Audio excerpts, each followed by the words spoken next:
హిందూ దేశపు చక్రవర్తి ఈ రోజు కేవలం ఒక స్త్రీ కోసం యుద్ధం చేయబోతున్నారు. సామ్రాజ్యపు సరిహద్దుల్ని మేమెంతో విస్తృతం చేశాం. ఈ యుద్ధం ఒక సుందరి కోసం.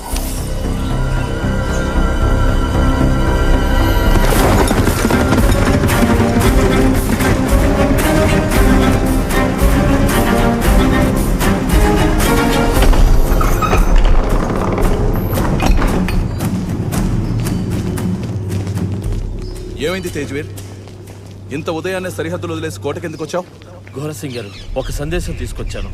ఢిల్లీ సుల్తాన్ అలావుద్దీన్ ఖిల్జీ వేలాది సైనికులు తీసుకుని చిత్తూరుపై దాడి చేసేందుకు వస్తున్నాడు.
ఖిల్జీల సైన్యం త్వరలోనే చిత్తోడుకు చేరుకుంటున్నారు. మాకు తెలుసు. మేము వాళ్ళ స్వాగతాన్ని రాజపుత్ర మర్యాదలతో చేస్తాం.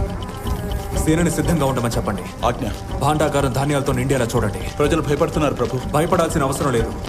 కొండ కింద గ్రామాల్లోని స్త్రీలని, పిల్లల్ని అందరినీ కోటలోకి రప్పించండి. ముఖ్యంగా పొరుగు రాజులందరినీ కలిసి నచ్చ చెప్పమని సుజాన్ సింగ్ కి చెప్పండి. ఇదే అవకాశం. మనమంతా కనుక ఒక్కటైతే అల్లావుద్దీన్ అంతం చేయొచ్చు. లేదంటే ఒక్కొక్కరిగా మనల్ని అంతం చేస్తాడు. చిత్తం.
మలిక్, ఇప్పుడు మనం చేసే యుద్ధం న్యాయమైందే? ఖచ్చితంగా సుల్తాన్. సేనాపతి ఉలుగ్ ఖాన్ ఏమంటారు? పంపించండి మన సిపాయిల్ని. తప్పకుండా హుజూర్. కానీ ఉలుగ్ ఖాన్ చిత్తోడ్ కోట గోడల వరకు ఈ విధంగా చేరుకోలేదు. ఎంతో మంది ప్రయత్నించినా ఓడిపోయి తిరిగి వచ్చారు. ఖిల్జీలు ఇప్పటి వరకు ఓటమిని అంగీకరించలేదు బ్రహ్మచారి. సూర్యాస్తమయానికి ముందే సిపాయిల్ని పంపించు. ఆ మూర్ఖుల ధైర్యం ఎంత మేము చూస్తాం.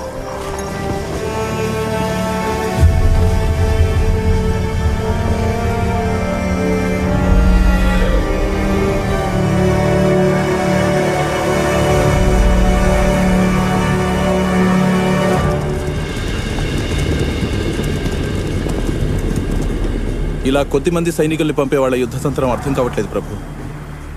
వాళ్ళని అక్కడే అంతం చేయమంటారా? రానివ్వండి వాళ్ళని.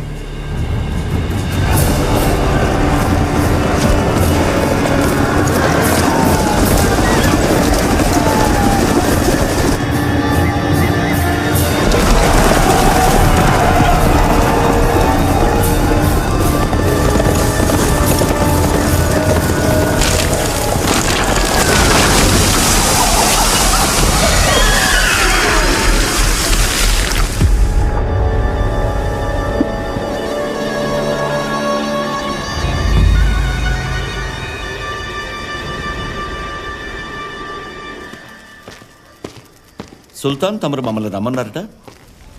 బ్రహ్మచారి, నువ్వు పైకి పోయే సమయం వచ్చింది.